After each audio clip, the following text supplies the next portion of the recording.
Hi, everybody. Welcome to episode 32 of Lean Whiskey. I'm Mark Graban. We're joined by Jamie Flinchbaugh. How are you, Jamie? I am well, Mark. Good to see you. Good to see you. We are recording this basically between NFL championship, conference championship games, weekend games. I said that very badly. No whiskey involved. I just am not talking good right now, apparently. This will be fun. Yeah, and they didn't create a pause in between the games to allow us to do this. Right. So I watched the end of Bengals Chiefs and was surprised by the ending of that. And we'll get to the second half of Rams 49ers tonight. But do you have, we're going to talk before we get into a little bit of whiskey talk and some workplace talk and leadership talk. Do you have a favorite NFL team? Just in general? Yeah, so I don't watch a lot of football. I have just recently, as in last weekend, which was pretty exciting. Weather induced sit around and watch football. But I'm a Steelers fan. Grew up a Steelers fan. I also, just because it was the closest team, grew up going to some Baltimore Colts games and. So when they left town, a lot of people, shunned them. Right? It was moving trucks in the middle of the night, literally. Moving trucks in the middle of the night. That's right. So, but I was already a Steelers fan, and Terry Bradshaw and Mean Joe Green and Franco Harris and guys like that. So, that was my team. This year, honestly, making the playoffs was a pretty surprising success, not relative to the team's ambitions, but relative to what we had to work with this year. But then we got we got ousted pretty handily. And Ben Roethlisberger into retirement now. Into retirement, time to rebuild. Again, I'm not a big football fan, so I don't sit and Monday morning quarterback or any of that other stuff, but. Even though I respect the Rooneys standing behind coaches for long periods, I think that's super cool. Yeah. I don't feel like, hey, let's clean house. New coach, new quarterback, just just accept our fate moving on from Big Ben and rebuild. Well, so we can turn this into a little detour into management talk and leadership talk. The Steelers have three coaches since the 1970s, something like that, right? Who was it before? Right now you have Mike Tomlin, then you had Bill Cowher, who was there a long time, and then who was the coach with the Terry Bradshaw, the late 70s 80s teams you mentioned? I can't remember all of a sudden. I would recognize the name if I saw it, but we're not a football podcast. We're barely a whiskey podcast, but at the other end of that management spectrum, I grew up a Detroit Lions fan, who on average, they have a new coach every 2.5 seasons, probably. Yes. And now they have stability in the ownership, the Ford family. And there's people back in Michigan who get really wound up about, they need to sell the team. Nothing will change until they sell the team. I don't really care anymore because I quite literally gave up on the Lions when Barry Sanders gave up and retired at a pretty young age and said, okay, I don't need to deal with this anymore. I'm no Barry Sanders, but I thought, I don't need to deal with it either. They've won one playoff game in my lifetime, which is 48 years. I think they won the playoff game my freshman year in college. So it's just like a lot of failure. Yeah, it's bad. They're not really set up for success, it seems. And I used to, when Matt Millen was the president, I would often share an aisle on a Northwest Airlines regional jet because he lives near me, and he's a Penn State guy. He's a Penn State guy and still lives here, and he and I would end up on the same flight. We're probably some of the more frequent flyers, and we'd be going to Detroit, and he and I are on a regional jet next to each other, crammed into seats, not super comfortable. Right. And I left him alone because I knew that, anywhere he goes, fire Millen chance would break out. Right. So I felt pretty bad for the guy. But Lions tough tough to root for. So who do you pull for now? I'll watch whatever good game of the week is on. I don't spend too much time on NFL. I've enjoyed these close playoff games, but I'm sitting here in suburban Dallas Fort Worth area. I've not picked up the Cowboys. Jerry Jones rubs me the wrong way. Yeah, Not into that, and I'm not going to be. I haven't been in LA long enough to. I did go to one game. I wanted to go see the stadium, the first game of the year. Rams hosted the Bears, but of the three teams left, I will play. I'll be a homer, a semi homer, and root for the Rams. People around me when I'm in LA, they'll be happy for that. So I'll just pull for the Rams now.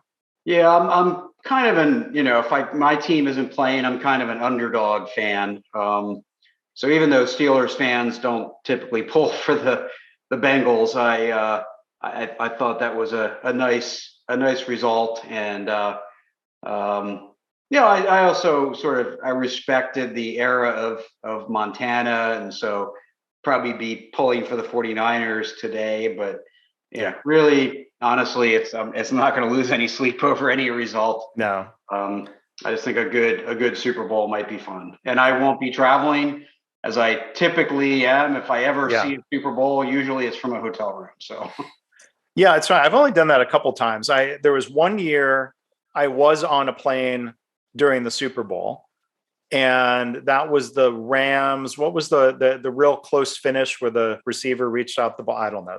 It was a really good game, and I missed it because I was on a flight. And then there was one year I watched it, combination of a hotel bar and hotel room. I like a Super Bowl party, so I'd like to be home if I can, but I might be on a plane or on the road this year, which would be the first time on the road in almost 2 years. So I guess it's time. Yeah, I've been out of the country, and my former partner Andy Carlino, he's a big Patriots fan, and so I remember it was a Patriots year, and it was we're in I think England or Amsterdam or something like that, and he's trying to get the game there, and I do remember seeing the big Tom Brady comeback Super Bowl win. Oh yeah. I think I was in a hotel in Kansas City, if I remember. But so I've seen some, but I used to travel so much that it was very rare that I was home for a Super Bowl. Yeah. I would try to carve out the Super Bowl, and I was also in jobs where the travel was out Monday morning, typically. Yeah, I was almost always out Sunday, so it's easier to handle. So the one that I missed and didn't see at all, that was Rams Titans.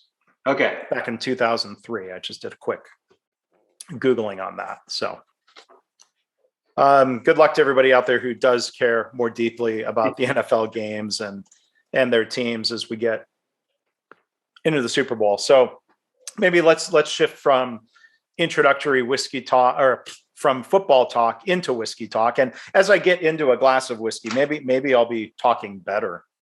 Maybe, yeah. At least you'll perceive that you are. So right. I'm not going to pretend this is the tie-in, but we'll sort of pretend it's the tie-in. Is since we've had a lot of really close football games, we'll drink a couple of really close whiskeys. There you go. All right, that was a weak effort at a tie-in. So what we're doing today is comparing two similar whiskeys, similar in the sense that they come from the same distillery. Or come from the same brand. We'll talk more about that, right? In a second, and in an extremely rare, if not unique, situation, we actually have the same whiskeys. We just happen to pick things that are, I'll say, common enough on most shelves, but I'm not so sure that's true. I think it's common-ish. Common-ish. I mean, they're not hard to find, but so we're gonna be drinking two whiskeys from the Willett family. So we're gonna have Willett Pot Still Reserve and Johnny Drum, two bourbons from the Willett family. They've actually renamed the company a while ago to this.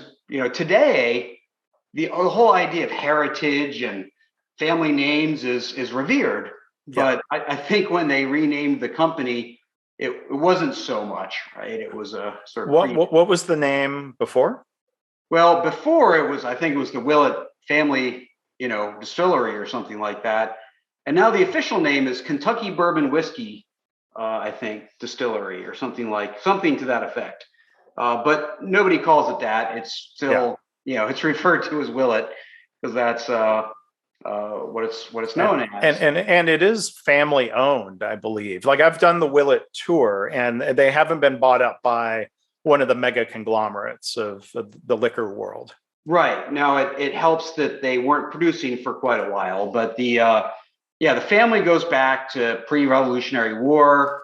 And they had moved at some point to Kentucky. I don't remember the whole family history, but one part of the interesting history is leading into the decline of whiskey, along with the energy crisis in the 70s. They got out of whiskey and started making gasohol, which was meant to be an alcohol-based gasoline substitute to help with the energy crisis. And then that didn't really go anywhere, right? So they basically shut down all alcohol production in the 80s. And then as whiskey came back, they had some old stock still in barrels, and I believe it was Johnny Drum started selling with 15-year labels on it, because that's what they had. It was 15-year whiskey, and that ran out, right? So so they only just started producing whiskey again in the probably 14-ish years ago. 2008 was some of the indication, and they had to source a lot of their whiskey as they built up their own distillery stock and process and aging and everything else. There's the vagaries of what it means to produce, and we'll look at the bottles, and we can talk about some of those differences and what the bottle tells us. Like it seems like these are probably two. Eli, I think you described it well. These are two different whiskeys from the same company, right? So we could have done tastings that would have been perhaps the same whiskey aged longer. Or I had two Japanese whiskeys that I was considering going to, where one would have been Yamazaki, and then one is Hakushu. So from the same distillery, one that's peated and one that's not. Or you could drink, there's a different whiskey I don't think I have on hand. Like that's one of the component whiskeys that's blended together to become Yamazaki. So I think it's fun to do a side by side, and I encourage people who are listening, try just, it's fun to go back and forth and see what's different. Does a different barrel finish do it for you? Does a different age make a difference? If you have two different Johnny Walkers, try Johnny Walker Black versus Johnny Walker Green and see which one you like better. Yeah, blind tastings are fun. You really got to focus on the whiskey and not the brand or the history or anything else about it. Visiting a distillery where you can taste a whole lineup in a flight is great. I've done that at Dad's Hat in near outside Philadelphia, which is good Pennsylvania rye, and they do a vermouth finishing barrel finish and a port finish, and you get to try all these different variations and go, I like this more than that, and really get a sense of the differences. So, and quick sidetrack, that's fun to do with wine as well, because there's a group of wineries in Oregon that literally take the same grapes from the same vineyard, and they buy and they divvy out. And then there's at least 4, maybe 5 wineries that all take those same grapes and produce them in their method and their style. And it's amazing to see with the same raw material. They call it cellar crawl collection. It's a really interesting opportunity to see what the impact of the winemaker is on the wine, and how it can taste very different from the same grapes. Yeah, absolutely. There's still a lot to be done there. Raw ingredients matter, but still a lot of work, still a lot of knobs to turn. And whiskey is no different, right? There's a lot that can be done. and these are blended. These are not, single barrel or anything like that. And that's part of the mastery, is how to maintain consistency. Um, if perhaps nothing else, while blending a bunch of barrels that by themselves can taste quite a bit different. So yeah, well, and you could taste the same. Yeah, so the same whiskey, the same label produced 5 or 10 years apart. Like I can do this at this point with Garrison Brothers whiskeys. I've got some that were bottled in 2014 and some that were bottled in 2021. Mm-hmm. And it's and being whiskey, that 2014 hasn't aged. It's just the 2021s may be older because the company is further along. The master distiller has gotten better at his craft. Right. And that's an interesting comparison too. Well, yeah, and the industry, the weather, of course, is a factor, but even the industry changes what's okay, what's not okay, what's available. Most scotches, these days are aged in bourbon barrels, because bourbon barrels can only be used once, and so there's a lot of supply, and so it's a lot more supply than, say, sherry casks. So a lot of scotch is aged in bourbon. Well, that wasn't true, 100 years ago. So you can't say, oh yeah, this is a 250-year-old distillery. It doesn't mean you're tasting the same recipe, so to speak, as you were back. So you're talking about turning knobs and dials. You said something about that a minute ago. The bottles, the Willett bottle kind of look like a still. So my connection there is that there are knobs and dials on a still, not so much on the glass bottles. But not on the glass bottles, but it's a very unique bottle for sure. It's come to annoy me, quite frankly. Because for the people who are just listening, it's beautiful glass and it's shaped like a pot still. Yeah, super fat on the bottom with a really long neck. And the first problem you have, if you go to a store and you're buying whiskey and you're like, oh, let me take 6 bottles of something, right? And then they try to put them in a case for you, and like this makes everything else not fit. You put it on your bar top, and it takes up twice the room as another bottle. Yeah. And then there's the annoying glug glug glug that as this bottle, this long neck tries to deal with getting air in the bottle while you're pouring.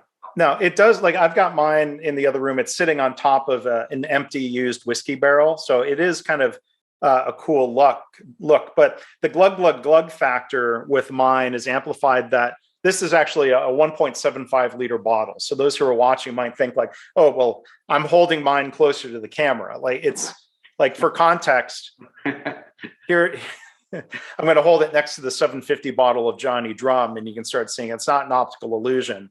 Jamie's bottles are roughly the same size. My bottle's bigger. I'm not going to say it tastes better, but it is a more difficult pour. So I'm happy to try some, and let's see if I can do some without spilling it on my keyboard. Yep. So as you're pouring, one of the things is that we talk about the history of this distiller is, they didn't have aged juice, what it's referred to, ready to go, and so they had to start sourcing it. And they've, as they should be, been very secretive about who they source from. But Heaven Hill, very large producer, is right down the road. And between that and some flavor profiles that people think they pick up, which I say think because some people imagine sometimes more than they really do know, but there's an awful lot of logic in all that. So it's probably from Heaven Hill.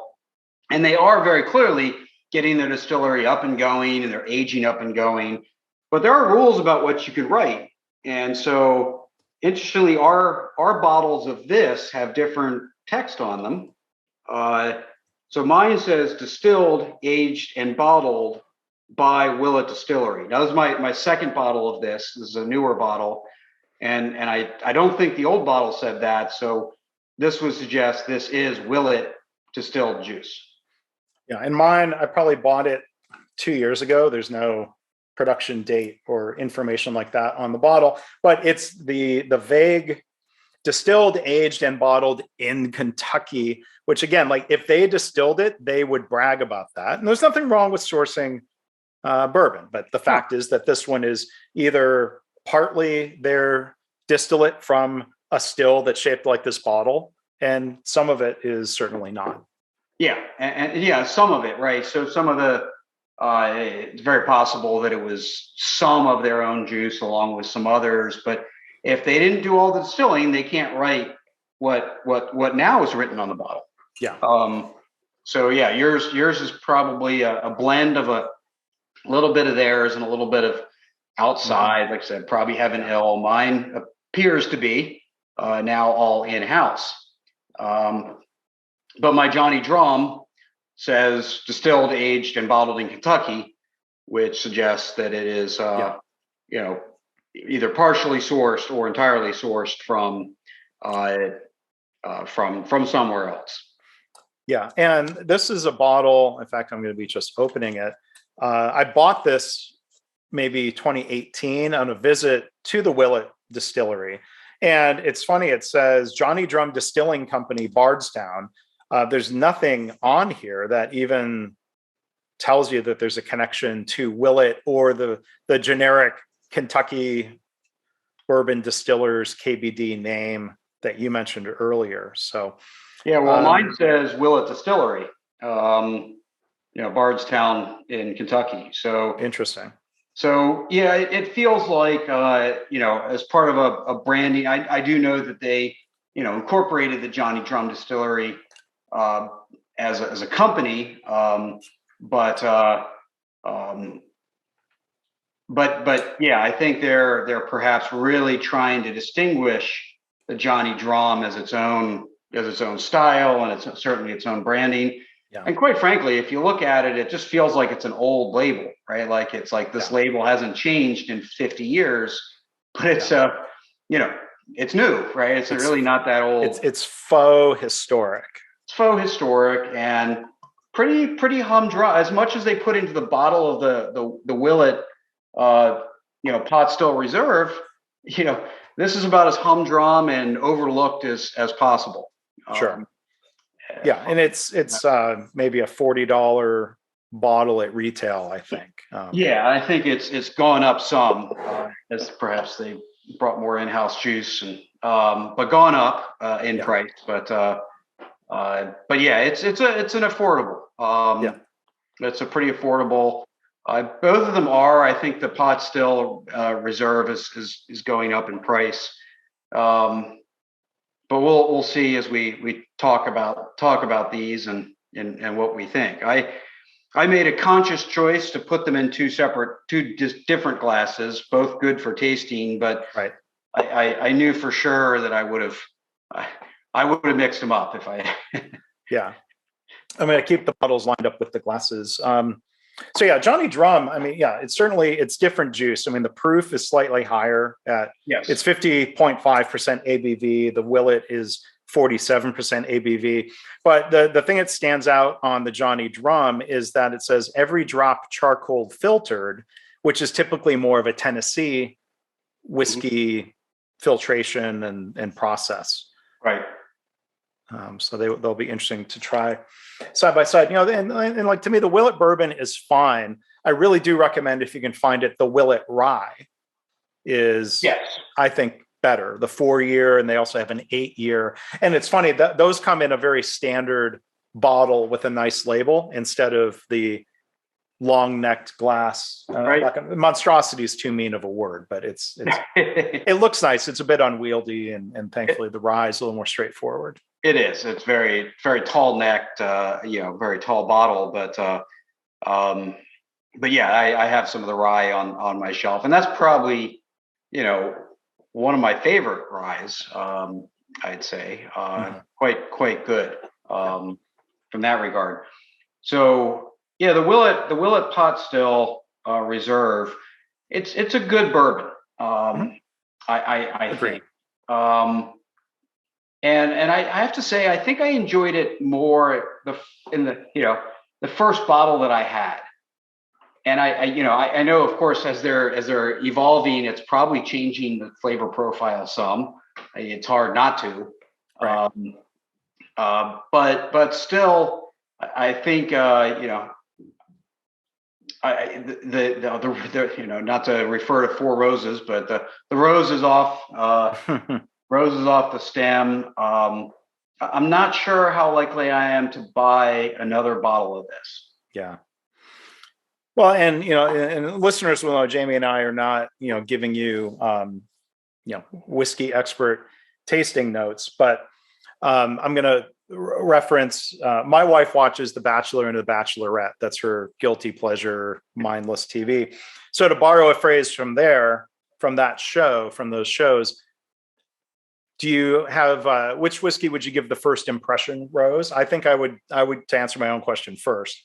I think I prefer the Johnny Drum. I would give it the first impression rose after a sip of each. No, I easily, I definitely would. It's just a little bit richer. It's a little bit more complex. The Willett, perfectly drinkable. Nothing wrong with it, but perfectly drinkable. And I think, I think the complexity, the Willett is thin. There's not a lot there. Of course, the lower alcohol content, it doesn't carry as much heat. And the finish doesn't seem strong. It's a little more, again, I am by no means an expert. And with the cold weather and me blowing snow and shoveling, I think my sinuses have probably can't do a whole lot. But a little more flowery, combined with some of that chard. But the Johnny Drum, a lot more character to it, in my opinion. Yeah. So we'll keep sipping these. We'll see maybe if that evaluation changes during the hour or however much longer we podcast. You want to move on to it's really more, and we'll make connections to lean management talk. Yep. Today, as we sometimes do. Let's do that. So I'll tee this up a little bit, and the general topic here today comes under the banner of the quote unquote Great Resignation, as it's being called. But we're going to talk about employee engagement, because I think that we would both agree there are connections. Better, more effective employee engagement would lead to fewer resignations because people are happy there. So we've got a couple things we're going to draw on from the news, but just to tee this up a little bit first, you've probably heard headlines or news reports. For at least 3 consecutive months, the United States has hit a new record high. A record number of Americans quitting their job. And so it's on the scale of like 4.5 million Americans quitting their job each month. It was like August, September, October. The data lags a little bit as it's compiled. And for context, that's about 3% of the workforce in a given month. To me, that's a little more compelling than 4.5 million. Well, it's a huge country, but 3%, 1 out of every 33 Americans quitting their job in a given month. That's a lot of change and movement. It's a lot of change. It's of course compounded by the fact that what you don't hear in the news that much is people just being out sick. Of course, we talk about hospitalizations with COVID and things like that, but just especially factories where if people can't work from home, right? They're either in or they're not. Hospitals as well. They're at work or they're not, and if they're sick or they're exposed, they're not at work, and that's there's always a percentage of people who are absent, and those percentages have been an even bigger problem, quite frankly. But yeah, it's big numbers now. And just real quick for context on the numbers. Sorry to interrupt. It's the whiskey talking.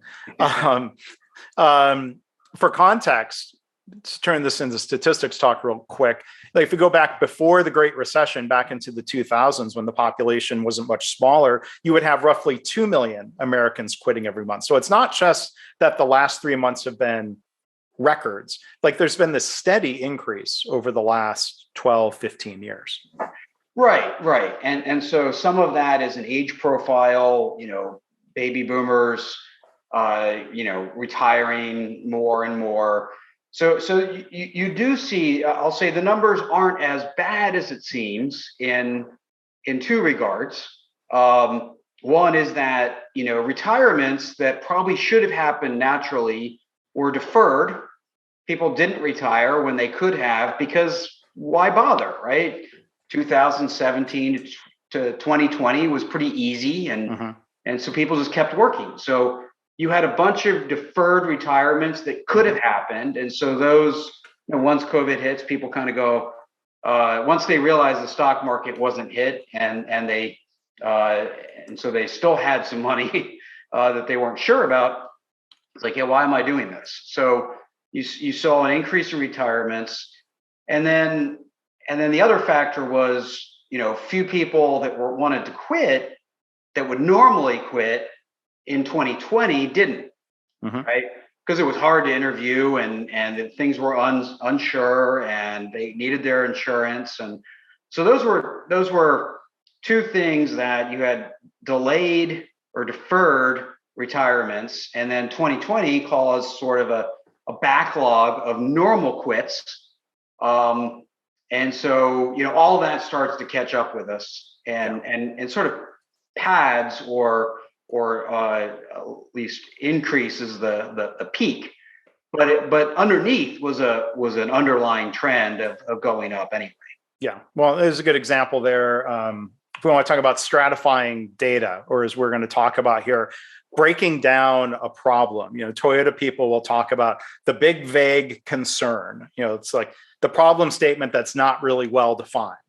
And I think labeling something like the Great Resignation, that's a big vague concern. So then we could break down how many of those 4.5 million are now, to your point, retiring versus switching and moving to a different job. Right. And so within that, other people have proposed, I know certain consultants who sell research for a living, prefer to have their own label on it, but it's been called the Great Shift. I've heard the big quit. The big quit, right? So the originator, I didn't intend to create a wave, but the name caught on. But we certainly see some underlying shifts that are perhaps longer term trends. Now, again, it's not just people leaving the workforce, but it is people leaving certain industries. So service was made worse by COVID. People didn't want to do that work, interaction with people, and interaction with rude people, for that matter. Yeah. So there were some underlying concerns already going on in the service industry, the food service industry in particular, hotels and airlines and things like that. People just didn't want to deal with it. Yeah. So that's another way we could stratify the data. Right. Different sectors, different levels of job. Is there as much of a Great Resignation in quote unquote white collar jobs, management jobs, executive jobs? Right, which we have seen, which is interesting, because we've seen at the CEO and level in particular, we've seen a surge of retirements, and so that's a stratification of people that probably could retire at any time they wanted to, and it was no longer fun, right? Particularly, I think CEOs. I think one field where we saw a lot of it was universities, where it's like, most people didn't become a CEO at a university to become rich. They might be well paid, but it was in service, and then interact with students and all that fun stuff, and build a university, and all of a sudden they're just dealing with the chaos that they are, and it's not as much fun anymore. You also see, again, in the breaking it down, a shift to entrepreneurship, and that's one that you have to wonder, which of these trends are long-term trends that are going to keep going, which ones aren't. Retirements, there's some interesting perspective on how many people kind of go, yeah, I retired, and then I got bored, and then I came back. Right. But Etsy accounts are up. I think it's Etsy, but I think Etsy accounts are up by like 5 to 7-fold or something. Yeah. And beyond that, at some point last year, there was a record number of new business applications being filed. Yes. So now we can map the flow of people to how many of those 4.5 million every month are retiring, leaving the workforce temporarily or for a while, changing jobs or shifting to do something entrepreneurial. And they can even break down the switching jobs. How many people are switching industries altogether, as you mentioned, versus just finding better conditions across the street? And we'll come back to a scenario like that with one of the news stories. Yeah. Now, anecdotally, I would say that at least in places like manufacturing, we're starting to see a shift and ease of hiring, people coming back, job fairs that nobody would attend. And now they have, plenty of applicants. So it doesn't show up in the data yet, because this is like, 2 weeks ago, anecdotes, but seems to be a shift there. But yeah, we can see, again, retirements, and then what percentage of retirements are actually going to stick, and which ones are just going to be a pause. How many people are going to go into entrepreneurship and at-home businesses, and how long is that going to stick, right? So with mail order, with internet shopping, which has boomed, everybody realizes, oh, I can make whatever, right? I can roast coffee beans. At home, I can make wood products. I can make jewelry and sell it online.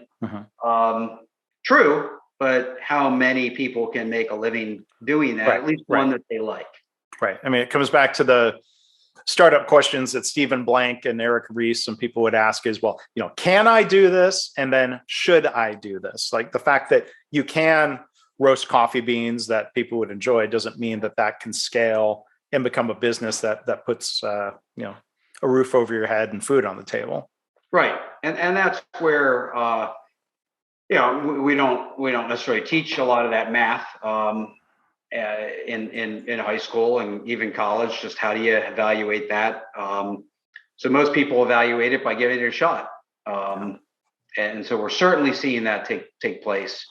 And some of that shift will return, but underlying all of that is not that people always wanted to be an entrepreneur. It was that almost anything was more attractive than the job they were doing. Right. And Jamie sent out a email newsletter. We'll link to the web version of notes. It was a really good newsletter that brought up a lot of great points. And one of those points, beyond, as we've already talked about a little bit, breaking down the problem, is the idea that this job movement is quite often not about pay. There's other issues around workplace environment and culture. And as we'll come back to one article later that was in the New York Times, are you working for a jerk? And if you've got options, people are going to move on. Yeah, and pay, if you don't have a lot vested in a job, pay is an easy reason. But we also see time and time again that if people love their work and their company, they don't even look to see if there's a better paying job. So yeah, pay is a factor. No question about it. Wages are going up. I don't think there's anything wrong with that.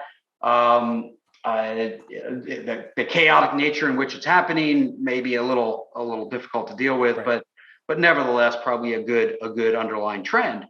It's good for the people taking home that pay. There's the business challenge, and to go into lean mode for a second, there's this Toyota concept or lean concept that says, well, that says you're not entitled to a certain profit margin. So if your costs are driven up by market forces, and companies are seeing double whammy of higher wages, higher material costs, that cuts into your margin. You're not entitled necessarily to raise prices. Now, some companies try, and that feeds into inflationary pressures. But there are times where then you have those increases in costs. You find ways to make up for it elsewhere, and that's where lean can be really powerful. Yes, we're paying people more, but now let's take out waste, and let's better yet engage people in improvement so they can be doing that, and providing that a positive return to the company. Yeah, and yeah, certain industries have raised prices, which we've seen quite a bit of. Others can't, right? Healthcare has certain aspects that they can't in certain ways. So you have contracts that force majeure may not be enough to get you a new price. So And this comes down to breaking down the problem is, it's not just what I pay people. It's not just do they quit or do they stay. It's also what do I get out of them? And Yeah. I've been almost fascinated by how many companies will talk to me about trying to hire better, hire more, but spend less time thinking about, okay, how do we get more output from the resources we have, right? Whether that be, investment stuff like automation or simply taking waste out of the work. Um, Probably not maybe it's just a lack of confidence that they can get there. Although they should have also had low confidence that they could hire more people since they all tried and failed. Yeah. But fundamentally, like in the end, it's still about your output, and your input may be more variable, and that's okay. Yeah.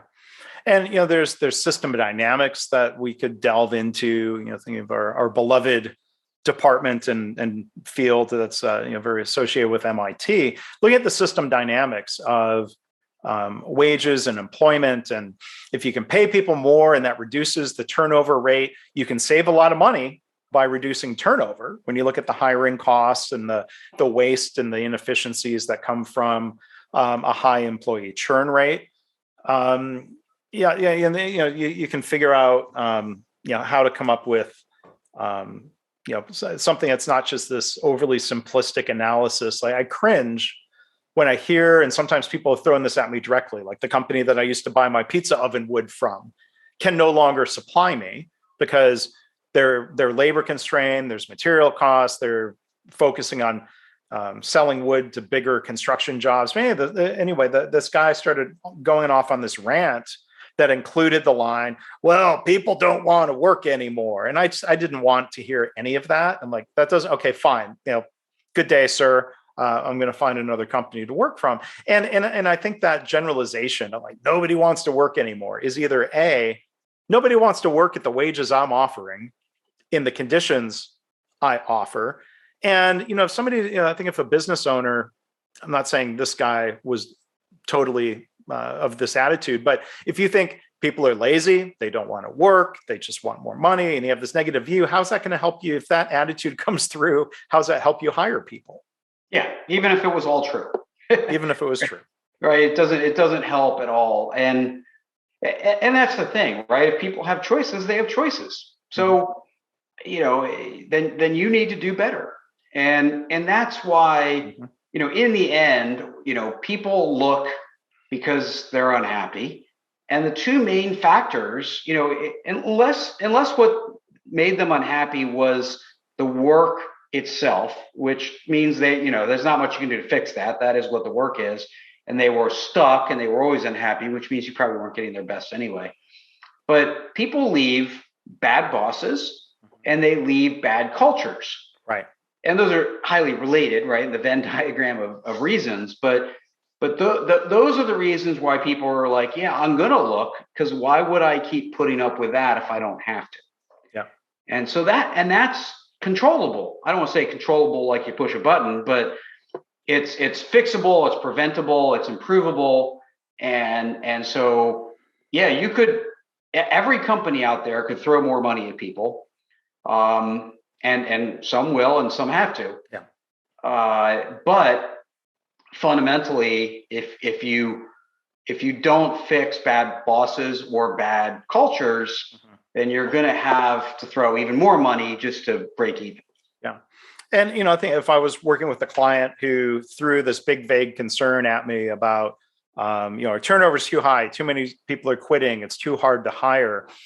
You want to start breaking down that problem. We can start defining the problem, talking about causes, maybe getting closer to some sorts of root causes that we might be able to control, and steer them away from the countermeasure trap of just leaping to solutions without really fully understanding the problem. Or, if we're trying to improve the culture, like, there's a lot of complaints in healthcare.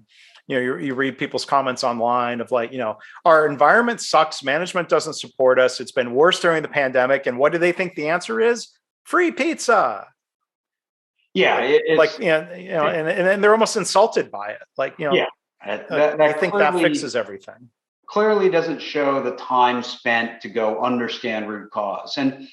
And so one of the other points I made just around, understanding cause and effect is that, the assumption, we had a working model of why people work, right? And that model goes back, decades in many ways. I'm not saying you can put a lot of math to it, but there's math for it. And there's fundamental assumptions around what it takes and how much people are willing to tolerate, what the rules are. And you know what? Some of those assumptions aren't true anymore. And so the idea of being curious about cause and, before you jump to solutions, 3 years ago, you could at least jump to some solutions, right? If this isn't working, then tweak this knob because that always works. Yeah. Well, the assumptions have changed, and assumptions about location have changed, about hybrid work have changed, about manager interactions have changed, around just the assumption that this is what work looks like have started to change. So as those assumptions change, we have to be more curious about cause and effect, because the systems dynamics model, the assumptions, the math, all of the levers, all of those things are different. Now, it's not a completely different world. Many of them are still generally true, but to different degrees, different ratios, different levels. And so again, once the underlying assumptions change, just like strategy in the marketplace, you gotta be curious about cause and effect and what's really going to work. So maybe, to shift to, we were going to talk about a healthcare story that's been in the news. COVID is not the only reason people are leaving healthcare. Like, there's been numbers thrown around, and the numbers are disputed, that 1 out of every 5 healthcare workers has left healthcare in the past year, or something like that. Employee retention, turnover has been a huge problem in healthcare for a long time. There were culture problems and workplace problems before COVID. The percentage of nurses, I don't have the numbers right in front of me, it's a shockingly high percentage of nurses who leave the field in like their first 3 years. Like that's a huge waste in terms of people's potential and the market for healthcare staff. We've got to create environments that aren't so repulsive to a high percentage of people, where they're like, oh, no, I made a huge mistake. I, went to school and went through all the work education, and now a couple of years in, they're like, no, I'm going to do something different. That's a huge shame. But there's stuff happening in different organizations, not necessarily even triggered by COVID, but it's happening during COVID times. So there were news stories the last couple of weeks. Thedacare, which some listeners may recognize the name and say, oh, that's a great lean healthcare organization. I'm like, well, they used to be considered a poster child for lean. John Toussaint started them on that lean journey in the 2000s when he was CEO. The CEO who followed him, Dean Gruner, was an internal hire who, tried keeping that momentum going. And then when Dean retired, they hired an outsider. The board hired an outsider who has brought in many other outsiders. And 4 years ago, we learned from people that they basically got rid of their internal Thedacare improvement system staff. And I've talked to other people, and this is, anecdotally and on background from people, that, the lean culture that they were trying to build was completely, thrown out, back to kind of a very traditional, more command and control healthcare leadership style. So there's this broader context where I want to paint a picture of, like, well, why is a lean organization doing this next part of the story? That's not the explanation. So the headline, I'll try to summarize this, is in the interventional radiation department, interventional radiology, at one of the main Thedacare hospitals, that's their stroke center. So that's where they funnel stroke patients for very specific care. They're a level 2 trauma center, where a typical hospital would be a quote unquote level 1. In late December, 7 out of the 11 team members in that department all submitted letters of resignation. Now, they were all taking jobs at a competing health system in town part of Ascension Health. So they gave notice. And again, this is from news reports and articles about what then became a legal case, that Thedacare basically sat on this information. You've got people saying, we're all going to take jobs at this other health system. They're promising better work-life balance. The pay is a little bit higher. Okay, thank you. See ya. We're gone. Thedacare did not counteroffer. And who knows if the counteroffer would have really made a difference, because back to the point around why do people even start to think to leave? Some of the news reports said that earlier in 2021, two of their colleagues in interventional radiology were fired for reasons the rest of the team, others thought were unfair. That prompted one person to start looking for other jobs. And then Ascension Health had open positions, and colleague tells their colleagues about, hey, there's jobs over at Ascension Health. So then they all resign. Thedacare doesn't counteroffer. They're set to start these new jobs on a Monday here in January 2022. Thedacare files a lawsuit.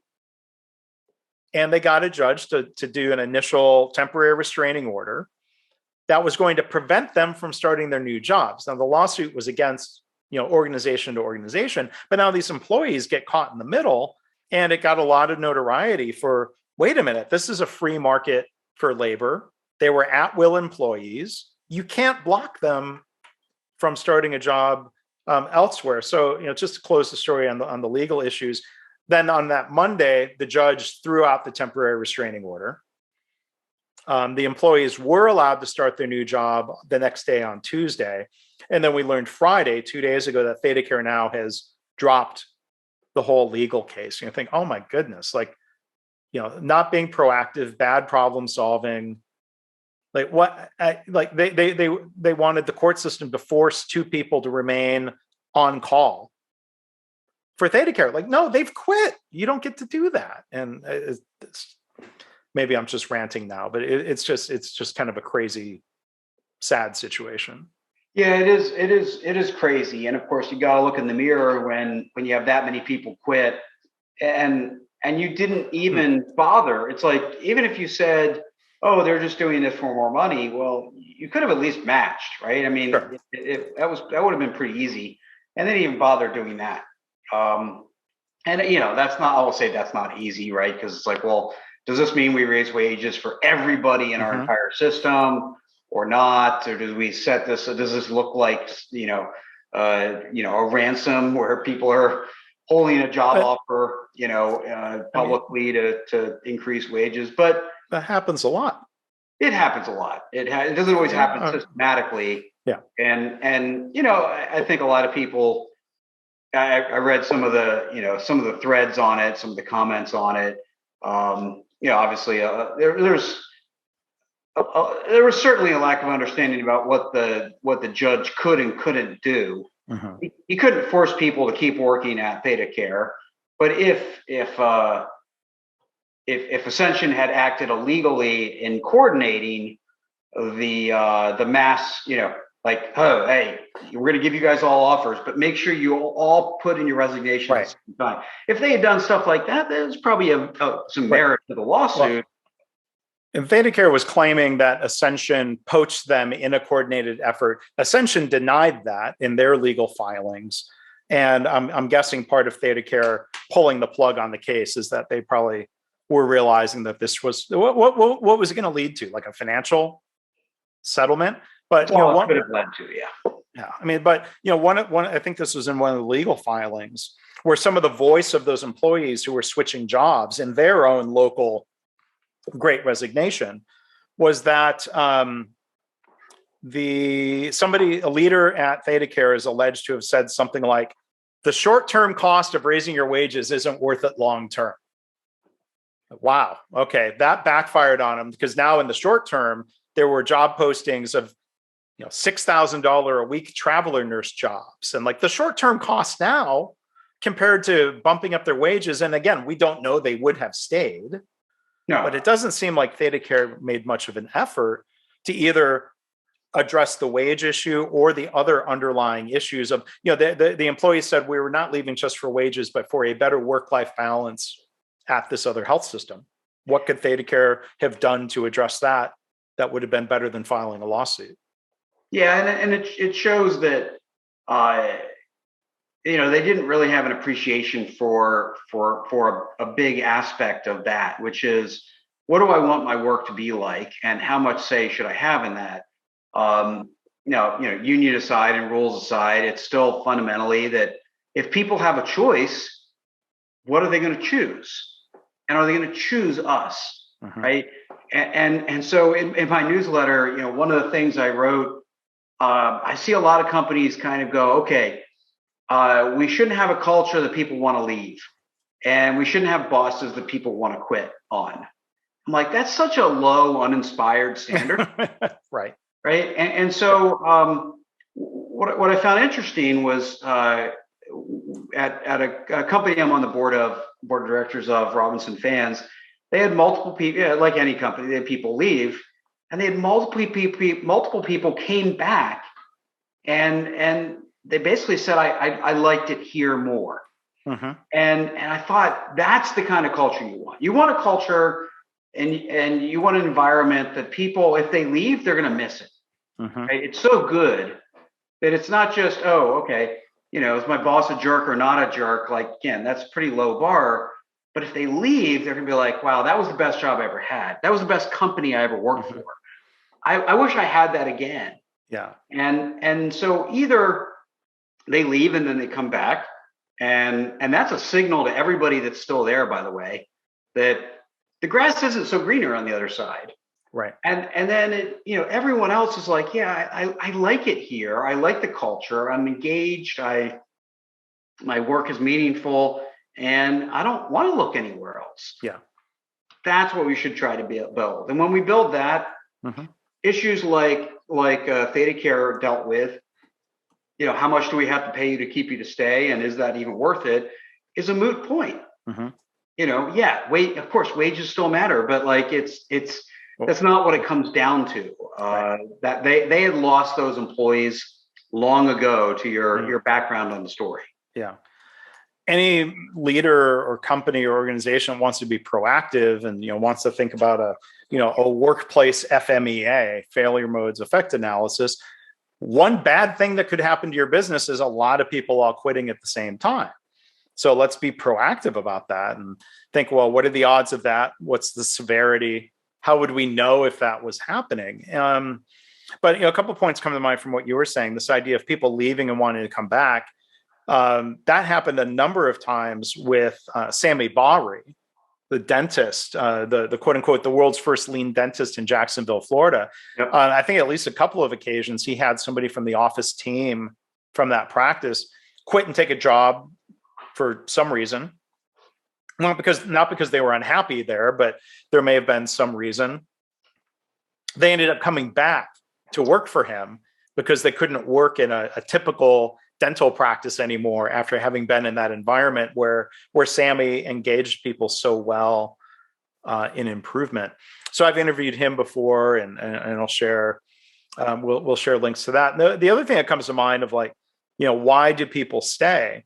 When I worked at Dell Computer from 1999 to the end of 2000, 20 months that I worked there, there were a group of hourly employees that were working in the factory that were referred to as, quote unquote, the volunteers, because they had been working at Dell long enough. They had been funneling a large, whatever, they were taking advantage of stock purchase opportunities and stock options and grants. And the reason, well, why are they called the volunteers? I'm like, they're rich enough they could quit, but they enjoy working here. They like the people they're around. The job wasn't so bad, and it's physical work. But and I thought there was something to be said for that. Like if people are working there by choice when money is not at all an option, you manage them differently, and everybody should be managed with that same respect of we want to treat them well so that they don't choose to quit. Why would they choose to stay? Yeah, and I think that's the tone I think people should be setting in 2022. So even if the market normalizes and this whole Great Resignation is fades as a trend, people have always, they put their corporate metrics together and their goals, and they say, oh, employee engagement matters. Yeah. It's easy to write on a slide. Well, now it does, right? Now it really does. And so I think 2022 is an opportunity to say, let's seek that standard. Mm-hmm. Let's pretend every employee could quit, mm-hmm. And could quit for more money. Now, how do we make it that working here is better, right, than anything else they could find out there? And not just to hang on to them, right? But like, I think the other factor is people looked at, talking about breaking the problem down. How many people do we hire? Okay, that's one. How do we retain what we have? Mm-hmm. Then there's also, how much do we get out of the folks that we have? And not just output, but energy, right? Commitment, effort, right? Just that, when you're on your drive home, do you mentally check out of work the second you log off and swipe your badge or whatever it is you do? Or you kind of keep thinking about things, and where's your heart? Where's your mind? And is it invested in your job? And so getting the best out of your employees at any level, right? At any level is sometimes about their commitment, their energy. What do they think about in their free time? And, again, all of that is not just do they want to be there, but do they want to see it go well? And I think that's a different standard that some companies have always pursued. Mm-hmm. Other companies have wanted to pursue, but as long as they weren't distracted by something else. And I think now more companies are realizing it's a strategic imperative. And there's the engagement question. And there was an article I saw the other day that talked about absenteeism is one thing, resignations are another thing. The bigger problem sometimes is what they call presenteeism, where people are showing up, but they just don't give a damn. And I wouldn't blame them. I'm not blaming employees I don't think it's productive to blame employees for quitting. It's not productive to blame people for getting burned out or checking out or being like Peter Gibbons in the movie Office Space comes to mind. Let's stop doing that to people, because if we blame the quote unquote deadwood, like this goes back to a Demingism. It's attributed to Peter Schultes and others. I don't know the exact source, that asks the provocative question. If you're complaining about all the dead wood in your organization, think back to when you hired live trees. Let's stop doing this to people. Because if phase one is presenteeism, the next phase will be resignation as soon as they find something better. It might take a while. Yep. Yeah, well, let's say, they retired a few years ago, but they still show up to work every day. Still get a paycheck. And so, as we think about that, it's the culture is an aspect, the pay is an aspect. And then there's just, bad bosses, right? That is ultimately a company responsibility, but that we don't pay enough attention to very often. How do we select them? How do we train them? How do we prepare them? How do we monitor them?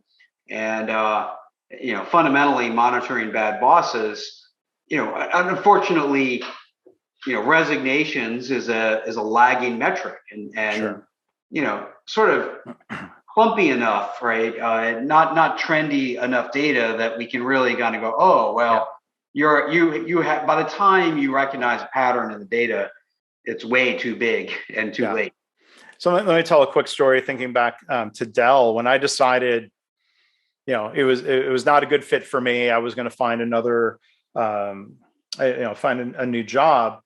I had a period of presenteeism, and the leading metric. I'll never forget this story. So there were dynamics there. And again, like all good individuals involved, but the last manager I worked for is someone who had been promoted. I had been a peer. I had no ill will toward her. I wasn't resentful of like, oh, well, she got the job and I didn't. It wasn't one of those situations.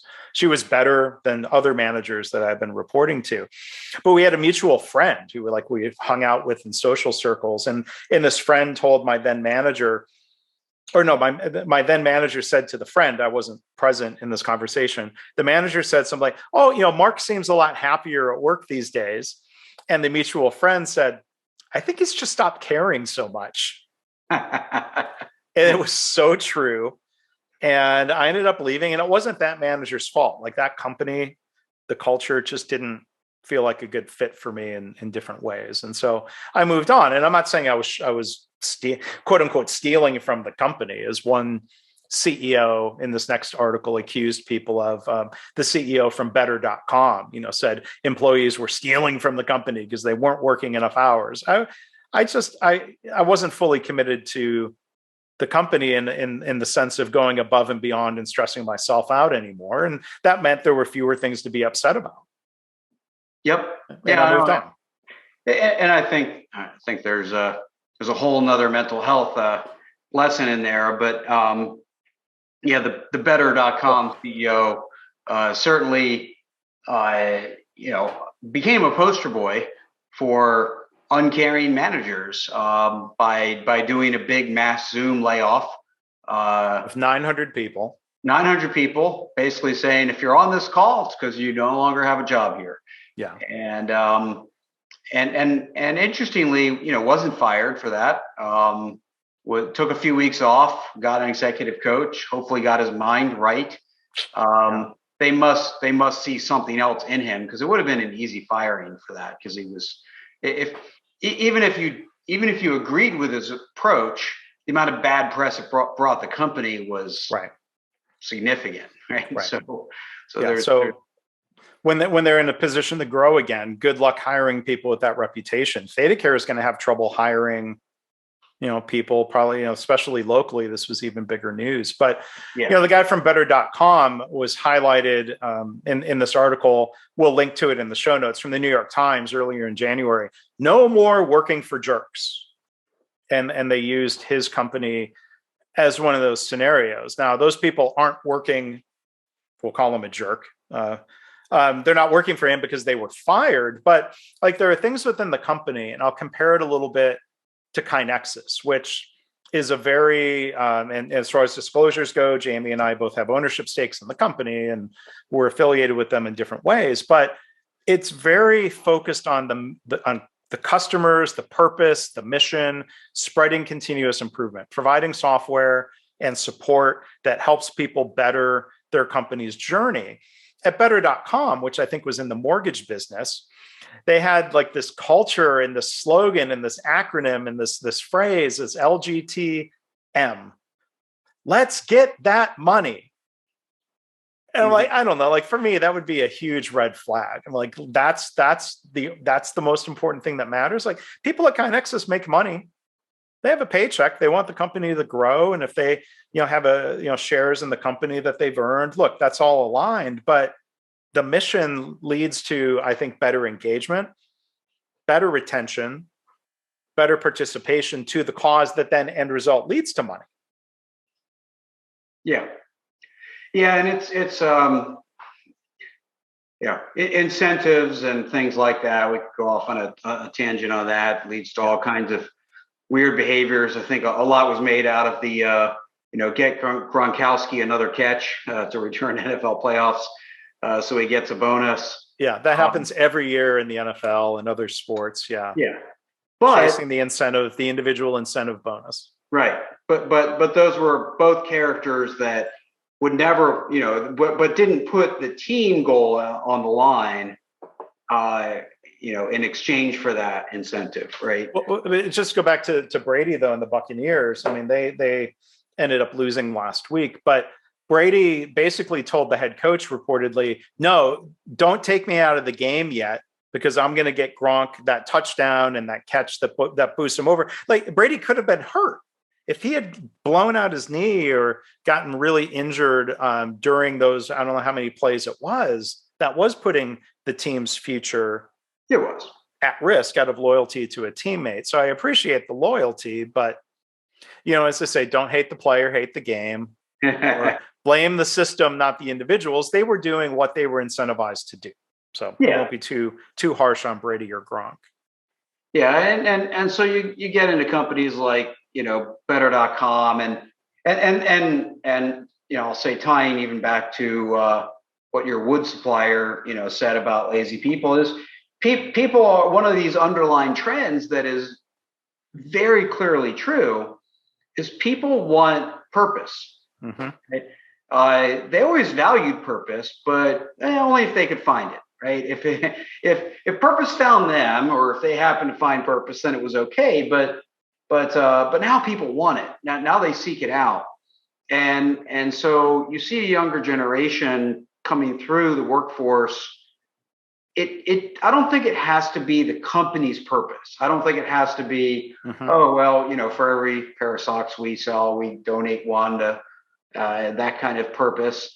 But it could be the purpose around the work environment. It could be how we treat each other. Mm-hmm. The relative weight of purpose and overall contribution to society relative to the job and the pay, and just trust that that's your expectation. Mm-hmm. That's an underlying assumption that has changed. Yeah. And so company strategy is going to have to reflect that to a degree, but more importantly is company culture, meaning how do we work, and how do we treat people, and how do we treat employees? Yeah. Is going to have to reflect that. And you can complain about it all you want, but again, if employees have choices and other cultures beat yours, you're going to lose. Mm-hmm. And this is often attributed to millennials and the now younger generations, even, of what they want in a workplace. And sometimes I roll my eyes and think, well, as a Gen Xer, I want those same things. And I think the baby boomers maybe wanted those same things. So like going back to the late Paul O'Neill, when he was CEO at Alcoa in the late 90s, he talks about, like, to me, these are three famous questions. He said every employee at Alcoa should be able to say yes to these three questions. Just paraphrasing: am I treated with dignity and respect by everybody I encounter? Then the second question was about, like, am I given the resources I need? Not the end of the sentence is not to do a better job for the company. So am I given the resources I need to make a contribution to the organization that adds value and meaning to my life? So was everybody who worked at that company passionate about making aluminum? Maybe not, but somebody working in some function or some department who was treated with respect and given the resources to do their job well, that sense of pride in work, as Dr. Deming, would talk about, is something very powerful to the employee, regardless of generation. It gives meaning to my life that I am equipped to do a good job at what I do. That's higher in Maslow's hierarchy of needs. Mm-hmm. It goes beyond pay. It's getting closer to self-actualization. Is that the phrase? I think that's I think that's how he wrote it. Yeah. And I think the idea that the new generation wants this and we didn't is false. I do think that the generations coming into the workforce today, some of it is a lack of patience, and that's good and bad. And I'll go with the bad first. Is that we've both been working on changing how companies manage for more decades, right? Yeah, we're not the youngsters now. For decades, right? And it's hard. These are hard changes. They don't just happen because you decide to. So it's complex, and there's a lot of factors, and it's hard work. So we've got to stay at it and keep going. So that there's a lack of appreciation of that journey. On the other side, there's passive patience. Right? Meaning that a lot of people in our generation and our parents' generation were told it'll come. Just take your licks, right? Yeah. Just do grunt work, be treated like crap. If your boss doesn't like you, that's just too bad, and grunt your way through it, and eventually you'll be shown respect. Yeah. And that's where the generations coming up today are like, well, we've seen that promise. We've seen that game, and it turns out, it doesn't work. Yeah. This idea that just, eat crap for a couple of decades and then you'll be shown respect. Yeah. is A, doesn't actually work out, and No. B, isn't worth the trade-off. Yeah. And so I really applaud, again, the idea that no, we at least we maybe not everything can happen just because we're 25, but the idea that it's not okay to treat us this way. Yeah. There's an awful lot of merit to, and they're being vocal about it, and that's going to help change things. Yeah. And so there's going to be this sea change in business. When companies are fighting for employees, there are going to be winners and losers. And my hypothesis would be more of the winners will fall into the good culture category. And some others will go kicking and screaming and blaming others into bankruptcy and oblivion because they weren't able to figure this stuff out. So that No More Working for Jerks article, it, to me, brought up a couple key points. Like, I always hate it when the entrepreneurship magazines, you have this profile of the startups and they focus on superficial perks. Mm-hmm. So in hospitals, they're getting pizza parties. At tech companies, they're getting Michelin star gourmet meals, all right, but free food, right? And ping pong tables and stuff like that became popular during the dot-com boom. But instead of just more perks, we need fewer jerks. Kinexus as a startup, even when we were in offices before the pandemic, man, nobody was working there because of the sweet office. They were working there because, Greg and Matt as the co-founders and others there have created a good culture, and there's compelling work and there's purpose, and that's great. And then, the other thing in the article, talks about the need, like there's one level of filter of like getting rid of the quote, the illegal workplace behavior, the sexual harassment, the hashtag Me Too category. And then beyond that, there's activity that's not illegal. It's just jerky. And that's going to be, I think, more important. Yeah, and I think I think that's the key, right? Is that, in the past, Peter Drucker saying strategy or culture eats strategy for breakfast would suggest that this correlation has been true for a long time, but the correlation is increasing.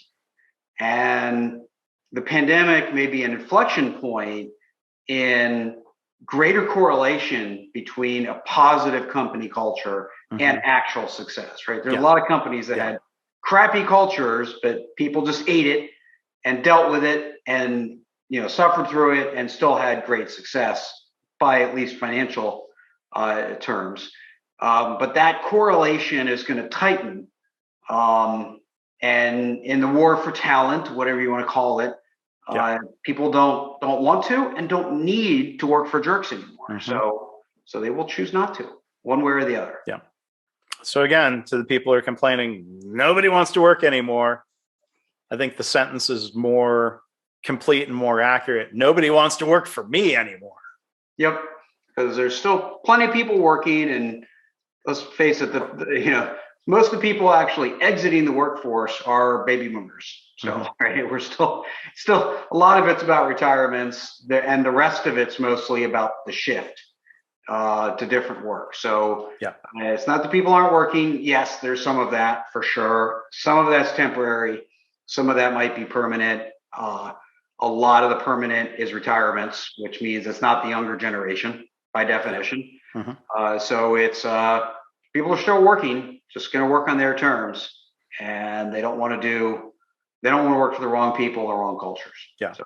And, I left Dell Computer. I'd be curious how many of those volunteers, how long they stayed. Because by 2000, this is not why I left, but that stock market shares, options, wealth that was being created was no longer a big dynamic. So I'm sure at some point people then did start rethinking, like, I've got this wealth accumulated, but I'm not getting more wealth by staying longer. And people are more likely to say, okay, this is no longer worth it. I'm going to quit, retire. Yeah. All right. So the message is free bourbon. Sorry, that's not the right. Yeah. The message is better bosses, better cultures, not just because you're a lean company, but because it's strategically imperative that you do better than you did before. Yeah. Well said. Good wrap up. So to wrap up the episode, we're going to step away from the Great Resignation topic and talk a little bit about workplace shows or movies. Yeah. So kind of as a tie-in, right? There's whether it's industrial, a lot of them are, we think of them as, because we have an industrial background, movies and shows that featured really kind of what work was like, or what office life was like, or what industry was like. Not too many of them, right? It's not a popular topic because there's only so much that can go on. And this kind of came about because there's a new show, right? We both have some of our roots in the auto industry. Yeah. So NBC has a new show, a new series about an automotive company called American Auto. Called American Auto, which I'm not sure how long they spent in the brainstorming room on that one. Right. Yeah. I mean, it's from the creator of a show that survived for a number of years I've never really watched, called Superstore. So I guess they're in the simple names. Like this one could have been just called Car Company. But yes, it could have been certainly Superstore. Just very broad generic category. So same kind of thing. So first, before we ask ourselves, right, we want to kind of hear from our listeners, what's been your favorite show or movie that really kind of captures industrial life, working life, is kind of about that thing. So I don't think either of us actually liked this new show. I got through one episode barely. I didn't really love the first episode, but I know sometimes the first episode, the pilot, it's just setting up who are the characters, and there's not always the greatest story in that first episode. But I got through the second, and then I checked out like partway through the third episode. So when they call it American Auto, it's not about like Superstore, I think, is clearly about Walmart or big box stores, or I think it's about Walmart. American Auto is not a show about Tesla. It's a show about a company that's essentially Ford, Payne Motors, and they hire an outsider CEO. Now, one thing I didn't like about the show, and I'm going to, people might want to throw a bourbon at me for being politically correct here, is that unlike Ford, who hired Alan Mulally from Boeing, who was an outsider, but extremely competent as a leader and what have you. In the show, the character, the outsider CEO from outside the family, is a woman played by Anna Gasteyer, who was on Saturday Night Live for a number of years. And the backstory is that she had been the CEO at a pharmaceutical company, but they portray her as an idiot, like not just not knowing the auto industry. There are some attempts at jokes about that, but I'm like, I didn't find a lot of humor in that. And I think it's distasteful to have a character, the woman CEO, who's an idiot. Like, I don't know, shows you can get away with that with a male character these days, I think. Well, and that aside is, I go back to The Office as a show, a long-standing show, right? It's about office life. And Michael Scott was a bumbling fool, right? Mm-hmm. But you still liked him, right? Still rooted for him, because he had some redeeming characters, right? Or at least there were funny moments. But he cared about people, right? Sure. And it just seemed like in these characters, they're all bumbling fools, and there's no redeeming characteristics. So it just seems a little overbaked in that direction to me. One of the bumbling fools who sounds a lot. The actor sounds like Ed Helms, who played Andy Bernard in later seasons of The Office, the overprivileged, underperforming member of the not Ford family, Payne Motors family, who is just hanging around and being a knucklehead. But there are these jokes that I don't think would appeal, or I don't think I think they would go over the heads of people who are not from Detroit or not geeks about the auto industry, where the founder of the company is portrayed as a racist and an anti-Semite, which has parallels. Henry Ford, unfortunately, had a lot of anti-Semitic views, and there's a lot of problems there. But does that connect with people? And B, where's the humor to be found Yeah, yeah. It in just that? seemed, yeah, someone wanted to load that in there, but a bit of inside humor. But Well, more inside than humor. you more inside than humor. Yeah, that fair enough. So I think the question is, what's our favorites? And so immediately what comes to mind for me, and it really wasn't about industry, but was the movie Mr. Mom. Yeah. Michael Keaton was an automotive engineer, right? So it's just, I'm doing a little direct connect of auto industry here, but still, it was, he was an automotive engineer. He got laid off. The manager, the jerk manager, was trying to cut costs. Mm-hmm. And then later on, he got, busted for not having his act together, and tried to hire everybody back, and hired him back, I guess. But in the meantime, while he was laid off, he became Mr. Mom, and his wife went back to work, and all the comedy that goes along with that. But not a whole lot about what actually went on inside the auto industry. But I do remember some scenes at the automotive factory. So I might need to go rewatch that. I mean, I remember the scene. It was probably in the trailer.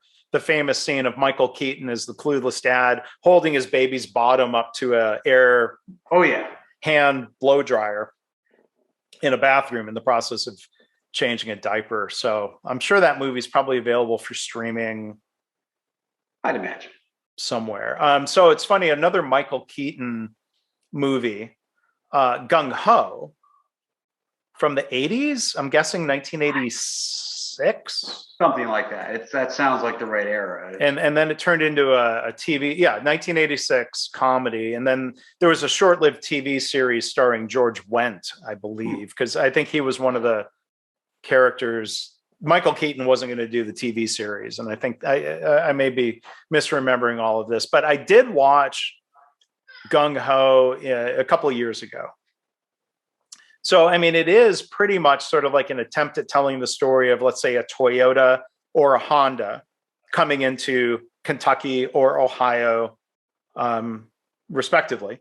And, the culture clash. Now, there's things that people now would consider cringy when we're doing comedy about culture clashes and people from Japan coming to the US and what have you. But I don't know. I mean, there's not a lot of great representation in films or TV when it comes to good industrial settings. Probably the most compelling movie I would throw in there, it's not at all a comedy, is the Netflix documentary called American Factory. Did you see that? It's been a while. Yeah. So it's a documentary. It's pretty gloomy about this car factory in Dayton, Ohio, that's where I was born, not a car factory, but Dayton. And, people are out of work after a long time, and a Chinese company comes in to turn it into an automotive glass plant. And that's a culture clash, not for jokes, but there's just a lot of, it's pretty bleak of like, people are excited that they're reopening a factory and we're going to have jobs, and the Chinese are excited. And it's compelling. I wouldn't say it's different than enjoyable, and it's certainly not for laughs, but it's compelling. I would recommend it. Yeah. And just coming to mind for me is the movie Tucker. I haven't seen that. Oh, it's really pretty good. Was it Jeff Bridges? I can't remember now. It's been a while since I saw it. All about the Tucker Automotive Company and battling the lawyers and, the ability, and it really goes into designing the first car and prototyping it and starting up a factory. And, for anybody that's spent any time in the auto industry, it's probably a must see at some point. But pretty interesting movie. I seem to remember. It's been a long time since I saw that one. Yeah. So I should go watch Tucker, but as a final point here, fun thing I did recently, my wife and I went to the Peterson Automotive Museum in Los Angeles. So you may know this, Peterson was the publisher of Road and Track and other famous car magazines. And as they tell the story in the tour, he sold the magazine like right before the internet came around. So he sold at the peak, and he put money. It's better than the car collection at the Henry Ford Museum in Detroit. Yeah. It is phenomenal. And one of the cars in the collection was a Tucker, Wow. which I don't know if I had seen in I person before. And don't think I have. the guide, one story, maybe this was in the movie, the Tucker, one of their innovations was putting in seatbelts. I think this is the 50s. The other automaker said, that car must be a death trap, because why else would they put seatbelts in it? It's it's so hard to comprehend. Nope, that's a lot of how they combated the Tucker the Tucker creation. But yeah, that's pretty cool that they have one. So all right, so we're wrapping up our first episode of 2022. Yeah. And just returning full loop here, did the comparison of the two whiskeys hold up? Because for me, I'd say the gap opened. The Johnny Drum over the Willett Pot Still Reserve, I think, just became more and more favorable as the evening went on. So what I did, I stopped drinking the Willett. After I finished the Johnny Drum, I pulled up by comparison, different comparison, Nika coffee grain whiskey, which is basically bourbon, but they can't call it bourbon because it's from Japan. Right. But it's probably a very high corn mash bill, very similar to a bourbon. So I ended up comparing this, and this is delicious, but it's lighter. Like it's Japanese whiskeys have a reputation for being lighter, maybe more floral, more delicate, less oaky. So I think that was the more interesting comparison between a classic American bourbon, Johnny Drum, and sort of a Japanese version of it in the Nika. Yeah. That's what I've been sipping on here. Okay. Surprise. I poured it off camera. No worries. Well, yeah. Here's my Willett. I didn't get too far into the Willett. No, it's a shame. Like I say, it's still worth drinking, but it's just a sign that it might be a little, at least overpriced, if nothing else. Nothing wrong. It's just not the best on your shelf. I'm going to pour it out. I've got a ton of it here. And I mean, look, it's probably, I would probably make cocktails with it. I'm not going to pour it out. It's a gorgeous bottle. I'm not a bottle hoarder, but that's one I'm going to keep. Like you could turn it into a lamp. There's a lot. I mean, I've looked every time I look on, Pinterest about what you can do with old bottles.